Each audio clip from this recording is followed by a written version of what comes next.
Yan po mga kasamahan namin, mga staff, pumunta po doon sa sinasabing property sa Hong Kong.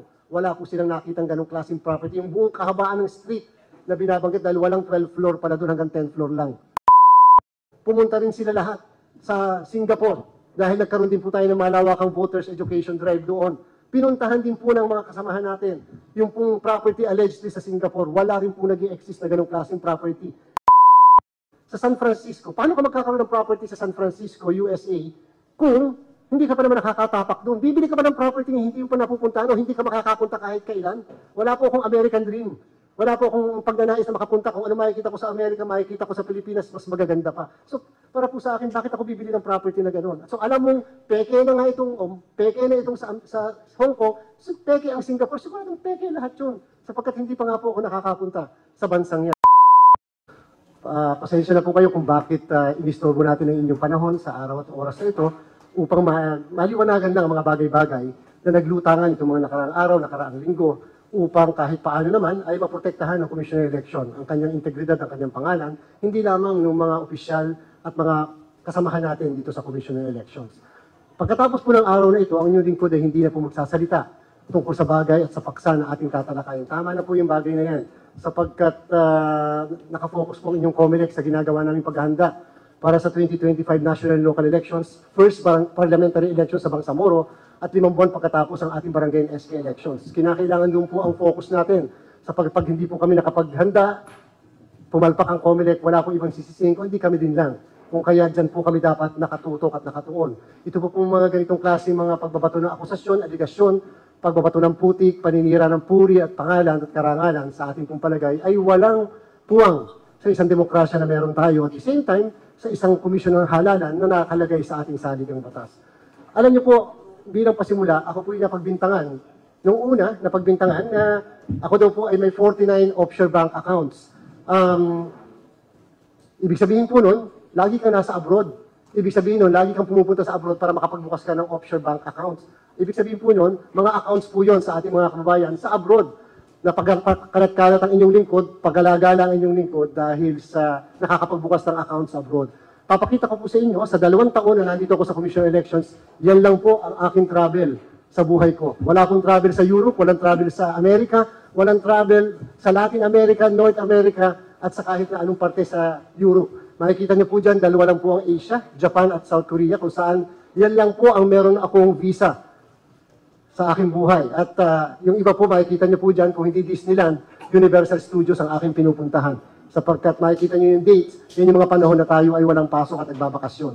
Yan lamang po dahil siguro naman ang inyong lingkod ay may karapatan din na kahit paano, mabigyan ng konting panahon at pagkakataon ng pamilya matapos ang mahabang at madaming trabaho dito sa Commission on Election. So yan po mapapakita ko sa inyo, 2 taon, ganyan lang po kakonti ang aking pong na travel. Hindi po ako nakakasama sa mga foreign travel sapagkat napakadaming ginagawa dito sa COMELEC. Pinarapat ko na mag-stay na lang dito sa Commission ng Elections. Noong pong June 30, ang inyong lingkod ay nakatanggap ng isang white paper mula sa isang miyembro ng Kongreso. Hindi ko po babanggitin kung sino yung miyembro ng Kongreso. I-reserve ko po yan kung sakali magpapatawag ng pagdinig sa Kongreso, sa Senado at sa mababang kapulungan. Subalit nakatanggap po ko ng isang white paper na nagsasabing madaming araw po kong foreign bank accounts. Ito po ay inilako sa Senado at sa House of Representatives. At sinabi ko ng panahong yun, nung makatanggap ako, sure ako merong kakagat na isang membro na patungkol dito sa bagay na ito. Hindi ko rin po sasabihin sa inyo sino naglalako. I-reserve ko rin po yan sa tamang panahon at ano ang pinapangako ng mga naglalako yan. Sa tamang panahon, sasabihin ko, sapagkat yung membro mismo ng Kongreso, sinabi sa akin exactly sino ang nagbigay sa kanya at ano ang sinabi lahat sa kanya ng mga naglalako na yan. Ngayon po, base sa aking inaasahan, 1 linggo matapos po nung makatanggap ako at sinabi sa akin, paghandaan mo yan, sisirain ka. At pagkatapos po nun, meron nga po nagpa-press conference at pagkatapos kung ano yung hawak-hawak ko na white paper, ay exactly yun ang binabasa, pati yung account numbers na meron daw po akong 49 offshore bank accounts. At meron pang mga ilang properties doon po sa Hong Kong, Singapore, China, at sa United States na, again, hindi ko pa napupuntahan na tatapakan kahit daliri ng paaking paa, kukuman ng paa ko, hindi ko pa napupuntahan ng kahit anong teritoryo ng Amerika o estado sa Amerika. Sa China, hindi pa po ako nakakapunta, siguro po Hong Kong. Yun, nakapunta po ako dahil teritoryo po ng China. Pero yung mainland, kahit saan parte doon, hindi pa po ako nakakapunta. So, inakusahan po ang sabi, isang opisyal ng COMELEC ang merong offshore bank accounts at mga ilang properties abroad. Napaka-unfair. Isang opisyal ng COMELEC. Walang binanggit na pangalan, walang binanggit na posisyon. Lahat ay pwedeng pagbintangan. Talaga namang shotgun ang approach isang opisyal ng Commission on Elections. Ilang minuto lang pagkatapos po ang press conference, ang inyo pong lingkod ay kaagad nakapanayam ng mga miyembro ng media. Ang sinabi ko, ako po yung pinapatungkulan. Ako po yung opisyal ng COMELEC na sinasabi merong offshore bank accounts. Ang tinanong nila, bakit mo nasabi, Chairman? Sapagkat may kopya ako ng binabasa nila. Yung exact account numbers ng mga peke ay lahat eksakto eksakto po yung hawak ko. Magaling po yung pagkakagawa, mga kababayan. Bakit? Sapagkat ang binigay po na nakuha ko at yung binasa sa press conference ay offshore accounts. Sino ba naman sa atin dito sa bulwagang ito makapag-verify ng offshore account kung hindi ka naman talaga may-ari ng isang offshore account? Makakapunta ka ba doon na sasabihin mo may account ako sa inyo, pahingi nga ng copy ng... Sino mag-entertain sa inyong bangko? Napakatalino ng pagkakagawa. Offshore ang ginawa, pati yung properties out of the country din, para walang verification nga naman. So, ang agad pong ginawa ko sa mismong araw na yan, nag-issue ako ng affidavit of denial. Pinanumpaan ko po yun, para kung sakali na nagsisinungaling ako, pwede po akong balikan ng kasong perjury. At the same time, nag-issue po ako ng absolute waiver under oath ng lahat ng accounts na ito. Nasabi ko po sa NBI at sa Anti-Money Laundering Council na kung saan isalabit ko lahat yung mga ginawa kong pinanumpaang dokumento na sila po ay may kalayaan na tingnan, alamin lahat ang source ng accounts na to, anong history, account ko ba talaga yan. Sinabi ko at kung pwede maimbestigahan sino nasa likod nito at kung talaga ba mga accounts ko po, yung mga account na yan. At sinabit po natin yan sa National Bureau of Investigation, pati po yung sa mga properties. Incidentally, gusto ko lang po sabihin sa inyo, yung mga kasamahan ko po na naandito ngayon, mga kagalang-galang na commissioners, sila po ay pumunta sa Hong Kong sapagkat kami po ay may ginagawang voters education massive, malawakan para sa mga kababayan natin abroad, para po sa tinatawag natin na internet voting. Yan po mga kasamahan namin, mga staff pumunta po doon sa sinasabing property sa Hong Kong. Wala po silang nakitang ganong klaseng property. Yung buong kahabaan ng street na binabanggit dahil walang 12 floor pala doon hanggang 10 floor lang. Noong nakaraang araw lang, mga commissioners ko po, pumunta rin sila lahat sa Singapore dahil nagkaroon din po tayo ng malawakang voters education drive doon. Pinuntahan din po ng mga kasamahan natin yung pong property allegedly sa Singapore. Wala rin po nag-i-exist na ganong klaseng property doon sa Singapore. Kahit na yung mga taong kanilang nakausap, wala pong nag-i-exist na ganong property sa Singapore. Sa San Francisco, paano ka magkakaroon ng property sa San Francisco, USA, kung hindi ka pa naman nakakatapak doon? Bibili ka ba ng property na hindi mo pa napupuntahan o hindi ka makakapunta kahit kailan? Wala po akong American dream. Wala po akong pagnanais na makapunta. Kung ano makikita ko sa Amerika, makikita ko sa Pilipinas, mas magaganda pa. So, para po sa akin, bakit ako bibili ng property na gano'n? So, alam mong, peke na nga peke na itong sa Hong Kong, so, peke ang Singapore. So, anong peke lahat yun? Sapagkat hindi pa nga po ako nakakapunta sa bansang yan. So, ngayon po, binigay ko po natin lahat, pinagpaubayan na po natin sa NBI at sa Anti-Money Laundering Council. Naniniwala tayo, ang NBI, pwede po sila makipag-usap sa FBI, kasama na rin po ang Anti-Money Laundering Council, sapagkat meron po tayong ugnayan sa iba't ibang money laundering council ng iba't ibang bansa. I-verify. Ang tawag po nila doon, Egmont search. Yung Egmont search, isang tingin lang yon. Yung po ang nire-request ko. Yan po ay nasa mismong batas sa Anti-Money Laundering Council. Isang tingin lang, malalaman kung peke ang lahat po ng account. Ngayon po, pinapakita ko po sa inyo yung mga liham na pinadala natin, pati po yung affidavit na ating pong pinirmahan. Ilang araw po pagkatapos ng mismong press con, pagkatapos po ng aking mga pagsulat sa NBI, ay meron pong isang dating kongresista pumunta dito sa COMELEC. Nagpatanggap siya ng isang envelope na allegedly galing daw po sa Bahamas. Isang bansa na hindi ko alam kung nasaan, with God as my witness, isang bansa na hindi ko pa rin napupuntahan, na galing daw sa Bahamas, na pinadala sa kanyang tirahan sa kanyang bahay. Eh, nung ina-analyze po, in-examine ng miyembro ng media, yung mismong envelope, na trace nila galing sa Pilipinas, papunta sa Bahamas, para hapunta sa Bahamas, pinabalik sa Pilipinas. Tingnan niyo po yung contact number. Hindi po ba, kahit ang pinapakita lang doon sa taas ay 4 na numero, at tingnan niyo yung numero sa baba, hindi po ba parehas ang account? So parehas ang nagpadala, parehas ang tumanggap? Ano nangyari yun? Parehas ang nagpadala, parehas ang tumanggap? O di isang taong may hawak ng lahat ng papel yan. This time, kung ano po yung hawak ko na white paper, at kung ano po yung binasa doon sa mismong press conference, yan po yung eksakto Yan po yung eksakto ng mga akusasyon, allegation accounts na offshore kuno ng inyong lingkod. Buti na lang, alam niyo po, papasalamat po ako sa kanya. Sobrang pasalamat ko. Nagsama po ng local accounts. Doon po sa press con, doon po sa hawak ko, walang local accounts. Yung pala, talagang wala, tinanggal yung local. Bakit? Madali mag-verify eh. Ito, basta na lang binigay sa akin, yung lahat ng 49 na andyan, pati yung mga properties, foreign na andyan, nagsama ngayon ng foreign accounts. Ng local accounts, 6 na local accounts. Dami-dami naman pong isasama, yung pinakamalapit pa sa amin, dyan sa Land Bank of the Philippines, Intramuros. Napakadaling mag-verify, napakadaling bumaba. Ang ginawa po nila, yung mga bangko na pinili, na sabi, ako may accounts, na pinapadalahan ng mga limpak-limpak na salapi, yung malapit sa tinitirhan ko. Nanghula ng mga bangko sa malapit sa tinitirhan ko. Kita nyo po halos lahat Makati yun, maliban dito sa Intramuros. Nakakuha po tayo ng certification sa lahat ng mga accounts na yan. At ang ano pong sabi ng 6 na bangko, na yan pong mga accounts na yan ay peke. Walang George Erwin Garcia na may accounts sa kanila at mali at peke ang lahat ng account numbers niya. 6 na accounts po yan. Lahat ng local banks nagsasabi na ito daw po ay mali at kasinungalingan. Ngayon po, matapos po yun, 2 linggo matapos, meron na naman pangalawang press conference. This time, ang unang akusasyon, nagsarado daw po ako ng 12 foreign accounts. Nagsarado daw po ako ng 12, nag-close. Paano ka magsasarado kung hindi ka naman nagbubukas? Yung po ang tanong ko. Paano nila nalaman nagsasarado? Sige nga, gusto kong tanungin. Pero wala pong binigay na ebidensya, basta sinabi, close. Magsasarado ka rin lang naman eh. Bakit hindi 49? Yun po ang tanong ko.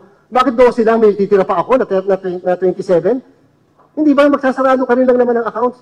So may titira ka pa. So, yan po. Sinabi, may sinarado. Paano nila nalaman? Banks yan na nagsasarado ng mga accounts. So, dyan pa lang po makikita nyo. At, this time, wala na masyadong binabanggit sa 49. This time, hindi na binanggit yung foreign properties. This time, para daw patunayan na ako ay may foreign accounts, nag-concentrate sa 2 bangko sa Cayman. Yung pong 2 bangko sa Cayman Island, pag kinumpara niyo po, yung bagong 2 bangko sa Cayman National Bank, at yung Scotia Bank of Cayman, yan 2 bangkong yan po, pag kinumpara nyo sa account numbers nung nasa 49, kakaiba, hindi po parehas. Anong ibig sabihin? 2 bagong accounts po ito. So 51 na pala ang accounts ko offshore. 49 nung una, kinumpara namin, parehas na bangko, iba ang account number. So ibig sabihin, bagong gawang accounts po ito. At patutunayan ko mamaya sa inyo, bagong gawa ang accounts na yan. Kung hindi man bagong gawa pag-aari ng ibang tao, yung 2 accounts na yan. So yan po, dyan po nag-concentrate na allegedly, ako daw po ay may-ari niyan. At ang pagpapatunay, pinadalhan ng tigisang $100 yung 2 account na yan. Ngayon lang po ako nakadinig na sa pagpapatunay na may account ka, magpapadala lang. Ni walang certification mula sa bangko, ni walang confirmation mula sa bangko, padadala lang. So pinadalhan po ako daw doon sa 2 accounts na yan na kabubukas lang, wala doon sa 49. Pinadalhan daw po ka ng $100. Tigisa po yan. At, tingnan niyo po, nilagay yung pangalan ko. Nilagay yung address ko, at public na naman po. Actually, violation yan ng data privacy, kung tutuusin. Pero hindi po yan ang tingnan nyo. Pagkatapos po ng address ko, Makati City, nagkaroon ng comma. May KY. Aba, hindi po basta-basta yung 2 letra na yan na KY. Napaka-crucial po yung KY na yan. Bakit? Ang ginawa po nila, gumamit ng isang platform, yung Chase. Para sa atin, parang Paymaya yon, GCash. Chase. At merong gagawing intermediary bank. Ang intermediary bank po ay Bank of New York. So gumamit mula sa isang account, gumamit ng intermediary bank, ginamit po yung Chase na tagapagpadala, ginamit ang New York Bank at pinalagay po yung pangalan ko at yung address ko at naglagay ng KY. Ano po yung KY? Sa initial na pagsisearch ko, kahit sa interview ko, isa lang ang sinabi ko, sa pagre-research ko po, ang KY ay Kentucky, USA. Yan po ang kanila pong code, KY, Kentucky. Kung hindi man yung Kentucky, kagabi lang, naalaman namin, pwedeng Cayman. So, pinalabas na ang Makati City ay nasa Kentucky o nasa Cayman Islands.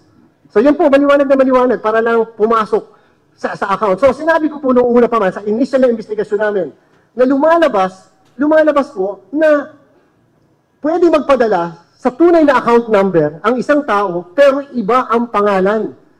So nung ako po'y lumabas sa telebisyon, sinabi ko po yan, madami tayong mga kababayan. Ang ginawa po nila, nagpadala sa sarili ng account, ang ginamit na pangalan, Batman. Eh pumasok po yung pinadala eh. Kahit kay Batman, kay Superman, kay Wonder Woman, ang pangalan ng account.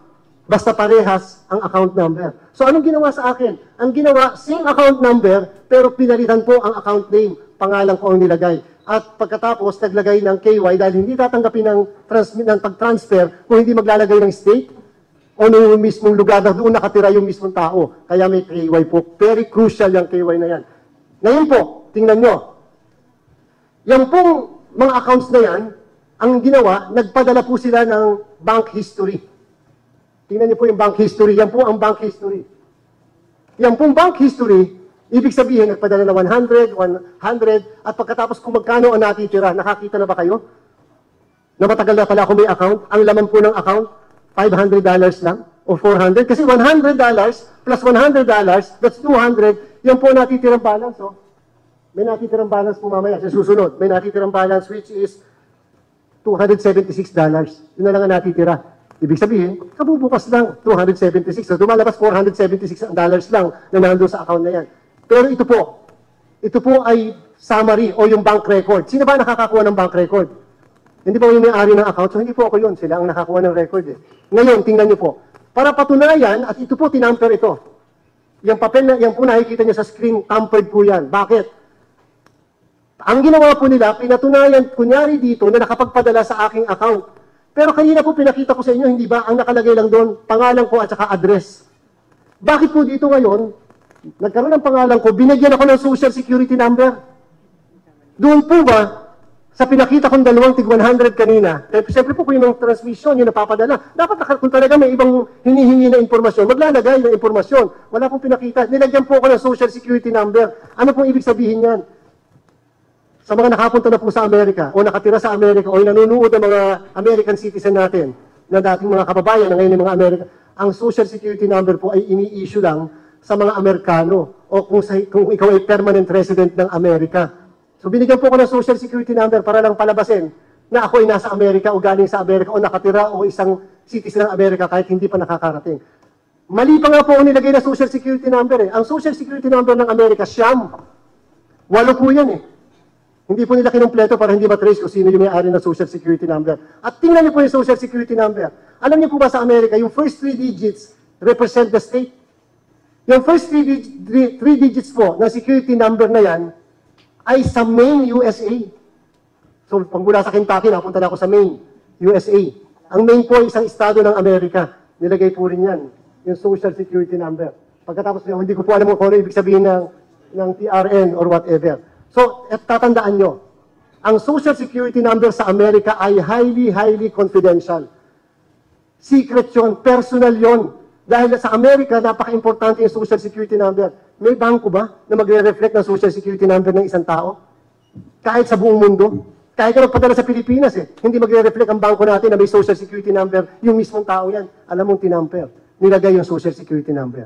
Gagawa na rin lang ng kasinungalingan, hindi pa inayos, hindi pa pinerfect. Ngayon, sino po ba ang nagpadala ng account na yan? Diyan po tayo dumako sa pinaka-importanting katanungan. Bago po muna pala yun. So, ang ginawa ng mga kababayan natin, nagpadala ng account. At meron po nagpadala din sa UAE. Nakita po namin sa Facebook. Nagpadala na sa UAE. Ginamit po yung account number. This time, hindi pangalan ko ang nireflect. Nung mismo nagpadala. Yan po ang nilagay na pangalan. Tanong po natin, same account numbers po yan. Yung dalawang account na yan na binanggit sa press call. Tingnan niyo po, pumasok ba o hindi ang pag-transfer ng account na pera? Successful po eh. So ano ibig sabihin? Either hindi ko account or account nung naanggan na tao. Kung i-deny po yan, o di ganun para kadali na magpadala sa account, basta kahit hindi mo pangalan, basta parehas ang account number. Pumasok po eh. Successful. Sayang yun na ipadala. Dalawang $50. Kano po ba yung $50 yata? $50. Pinadala mula sa UAE. Nakita po natin sa Facebook yan. Eh pwede pa na magpadala eh. Kahit na hindi sa yung pong ibig ko sabihin, kung kay Batman, Superman, Wonder Woman pumapasok, ay sa pangalan ng tao, pumapasok sa same account. Ngayon po, sino po ba talaga ang sabi po kasi isang supporter, maliwanag na maliwanag, isang supporter at volunteer ang nagdeposito para lang siguraduhin at alamin na may account ako. Supporter o volunteer. Exact words po yan. Supporter o volunteer. Tingnan niyo po itong papakita ko ngayon sa inyo. Ito po yung pinakitang dokumento. Hindi kasi na-erase. Swerte naman. Talagang binibiyayaan pa po ako ng Panginoon Diyos. Ayan po, oh. Haleo Consulting LLC ang nagpadala. Alam niyo po, nung makita ko po yan, ako po'y kinilabutan. Sapagkat isa lang ang pumasok sa akin bilang namumuno ng COMELEC. This is direct intervention sa election ng Pilipinas ng isang foreign entity. Bawal na bawal po yan. Ito po ang challenge ko sa lahat ng mga kababayan natin. Ito po ay direct intervention ng isang foreign entity sa ating halalan. Kahit pa sabihin nyo, hindi araw ng eleksyon, komisyon ng eleksyon, ang pinuno nito ang inaakusahan, minamaniobra, foreign entity, hindi tao. Jaleo Consulting LLC. Yan po yung balance, 276.41. Ngayon, alamin natin, nadako po tayo dyan sa dapat na bagay na hinihintay ng sambayanan. Sino ang nasa likod ng pag-open ng accounts o pagde-deposit para palabasin ang account ko yon? Gusto ko munang sabihin sa inyo, yan po ay violation ng anti-money laundering ng Amerika. Law. Ganyan sila kahigpit. Kaya po ako sumulat na ngayong araw na to sa USDOJ upang i-report ang bagay na yan.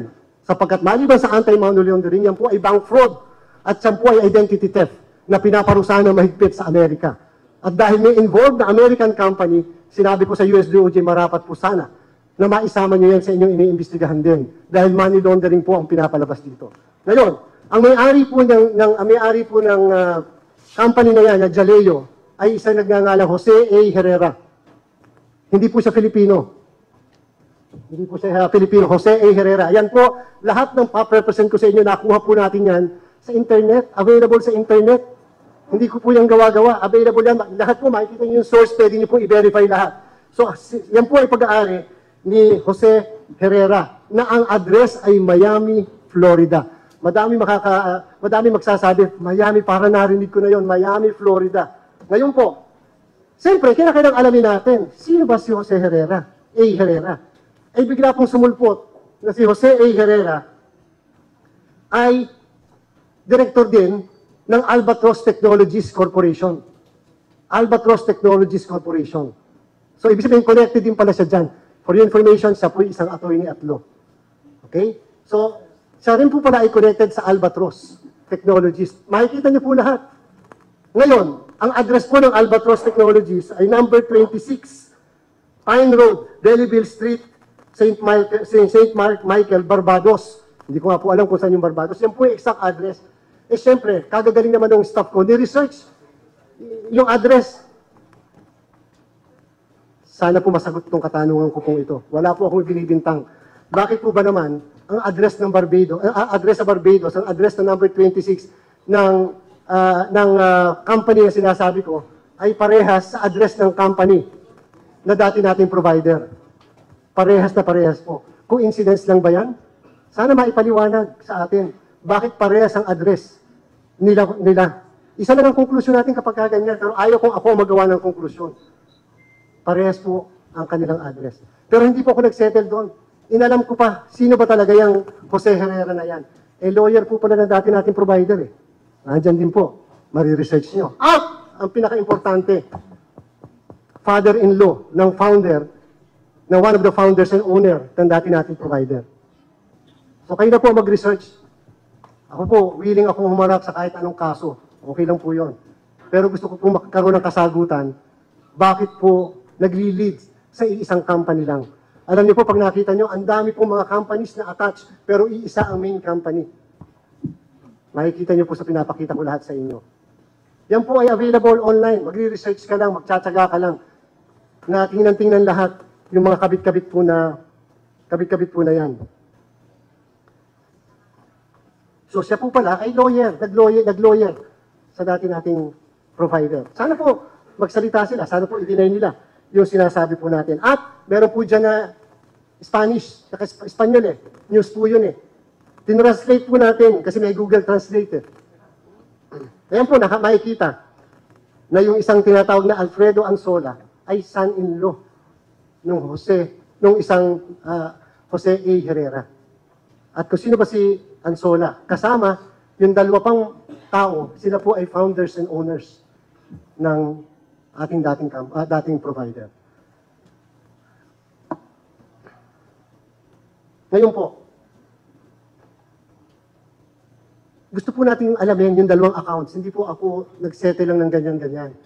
Paano ba talaga nagsimula yung dalawang accounts na yan? Tayo po ay nakipag-ugnayan sa pamamagitan ng email. Pinapakita po natin ngayon sa inyo sa Cayman National Bank. Cayman National Bank at saka po sa Scotia Cayman Bank. Tinanong po natin, pwede naman po pala, meron po pala silang customer care. Pwede po, kahit kayo, pwede po mag-inquire. Paano po ba mag-open ng account sa inyo? Sa dalawang bangkong yan, isa lang po ang sinagot nila sa akin. Makikita niyo po yung convo, yung conversation. Nagtatanong po ako, paano mag-open ng account? Hindi na po namin nireflect kung ano yung email ad. Kasi, so paano? Ang sabi, madami requirements. Sa lahat, sa dalawang bangkong yan, isa lang po ang sinabi nila, you must be personally present in any of the branch or branches na mag-o-open ka ng account. Anong ibig sabihin? Hindi ka pa na makakapag-open ng account online. Dapat pupunta ka mismo personally sa branch nila, kahit pa Cayman yan. Eh, wala pa nga po akong travel sa Cayman eh. Wala po akong visa sa kung ano. Hindi ko nga po alam hanggang kanina kung saan yung Cayman, paano pumunta sa Cayman. So, ibig sabihin, kinakailangan pumunta. O, di siguro may ibang pumuntang tao kaya nakapag-open ng account. O baka may account na talagang naandun. So, yan po ang sabi na, you must be personally be present. So, ito po ang pinaka-importanting tanong. Doon po mismo sa ginawa natin. Sabi po natin, ako po ba ay may account dyan? Sumasagot po eh. Yung mismong customer care. Ako po ba ay may account sa inyo? Sa pangalan ko, pati ito yung account number. Ano po ang sagot? Kindly be informed that there is no account in our system under the name George Erwin Garcia. Gracia pa nga ang unang nilagay eh. Kaya po ako ay nagsumulat. Paki-correct nyo nga po, Garcia po ako, Gracia. Kinorek. Garcia, no account on our record. Pati po doon sa Scotia, no account or name in our record sa aking pangalan. Sa kanila po yan. Ngayon, ang ginawa po natin kagabi, humihingi po kami ng certification. Baka pwedeng makahingi ng certification sa kanila. Ano sagot nila? We only issue certification sa mga customer namin. Sa mga may accounts, account holders. Eh, hindi nga ako account holder, so hindi po ako makakakuha ng certification kung hindi yan lang na sinabi nila na hindi at wala akong account sa dalawang bangko na yan. Wala po akong account number sa dalawang bangko na yan. Ngayon po, kani-kanina lang, bago po ako bumaba.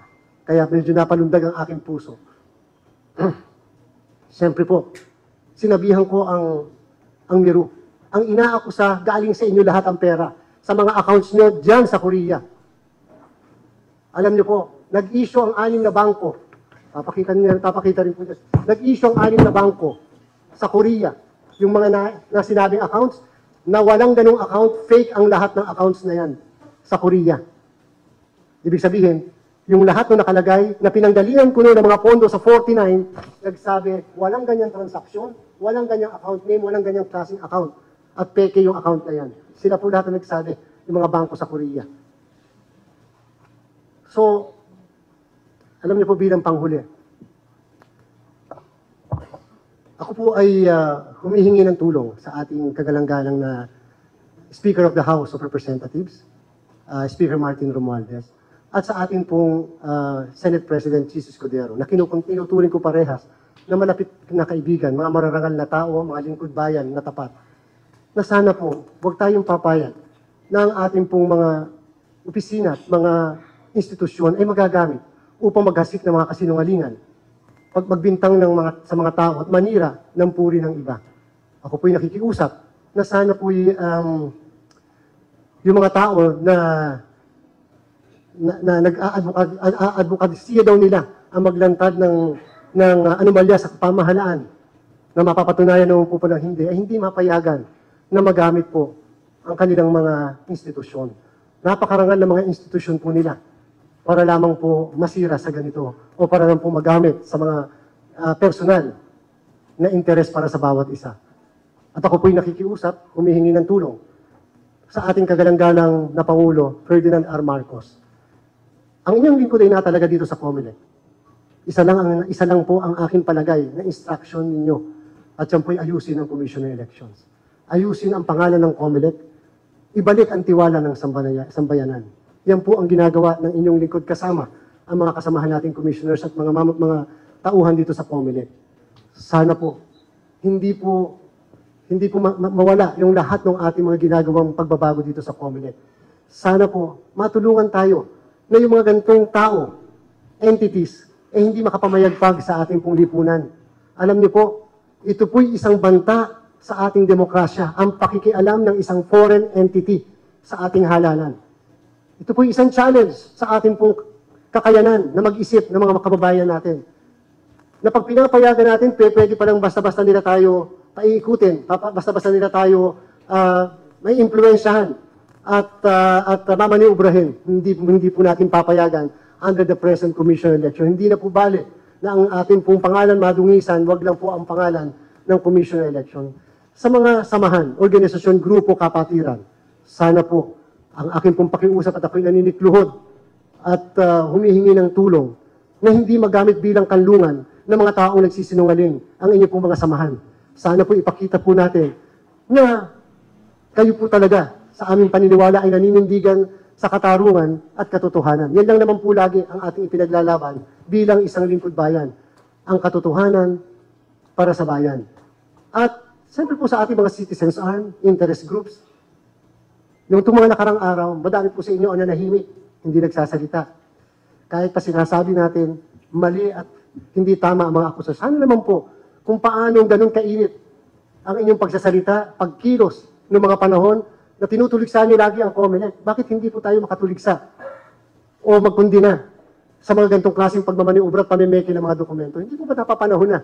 Hindi kami humihingi ng tulong para po ang COMELEC ay inyo pong itaas o ang COMELEC ay inyo pong papurihan. Hindi po natin kailangan yan.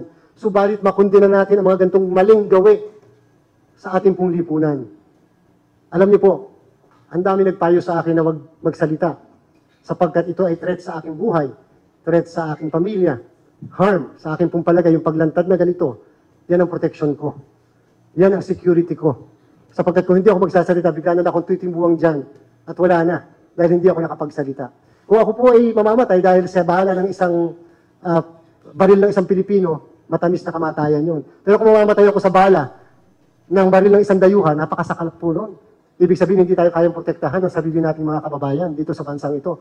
Isa lang pala ibig sabihin na pwede masakripisyo mo kahit naglilingkod ka ng tapat dahil lang sa may ilang personal na interest na mamamayagpag. Huwag po natin payagan. Challenge po ito sa bawat isa. Demokrasya po natin ang at stake dito. Ang ating pong pinagtatanggol para po dito. Maaaring ako ay simbolo ng ginagawa nila. Pero naniniwala po ako sa tulong at awa ng Panginoon Diyos ng mga nasa pamahalaan na matitino at matadangal. Naniniwala po na itong laban na ito para sa bayan, laban ito ng bawat isa. After po nito, bahala na sila. Kung ano na naman ang kanilang ilalabas, kung ano na naman ang kanilang puno ilalantad. Kawawa na po ang sambayanan. Nakakapagod din sa pagbabato ng mga ganyan. Hindi po ba dapat ang pagtungkulan natin, kamusta na ba ang update sa paghahanda nyo? Handa na ba ang COMELEC? Nasaan na bang yugto na kayo? Paano yung ganito? Paano yung ganyan? Hindi po yung ganon. Dahil alam nyo po, sa bandang huli, lahat ng akusasyon na binato sa atin tungkol sa corruption, ano ang panghuling sinasabi? Consistent sa lahat ng nag-akusa sa atin, gamitin ang mga lumang makina. Consistent. Hindi po ba kayo nagtataka? Ano ang direct relation ng corruption, bribery, gamitin ang mga lumang makina? Wala po akong makita ng direct relation. May pondo ang COMELEC, binigyan tayo ng pondo ng executive at legislative. Eh bakit tayo biglang gagamit ng lumang makina? Pwede namang bagong makina sa ibang company o sa parehas na kumpanya, pero bakit lumang makina ang pinapagamit sa atin? Yan po ang katanungan ng inyong lingkod sa sambayanan. Sana po madami akong nabuksan ng mga katanungan na pwede niyo pong sagutin. Sana po ang ating mga kababayan ay mabubuksan ang kanilang mga mata at kaisipan. Nagpapasalamat po ako sa mga kapatid natin sa pamamahayag sapagkat sa ilang araw, ilang linggo na binabato tayo, naging fair ang pagbabalita ng bawat isa. Nabigyan kami ng mga panahon, ng mga oras para po kami ay mapakinggan. Sapagkat kayo na lang po naman ang matitira naming sangkalang at matitira po namin na haligi para lumabas po ang katotohanan. Maraming salamat po sa inyo lahat. Umani naman ito ng iba't ibang reaksyon mula sa ating mga netizens. Ayon kay Henry Cortez, bakit di mo harapin si Marcoleta para magkaalaman, bakit ka ba natatakot? Pahayag naman ni Melanio Ortilio, walang impossible Sir Garcia, history repeat itself, yun naman sigurado si ICAM-elect Commissioner Bautista. At ito naman ang saloobin mula sa ating kababayan na si Freddy Latupan, kung ako ang nasa kalagayan mo at talagang wala akong kasalanan, hindi ko na kailangan pang magpaliwanag, kakasuhan ko na lang si Kong Marcoleta at sa korte na kami magharap. Mga kababayan, feel free to comment below para maglabas ng saloobin sa balitang ito.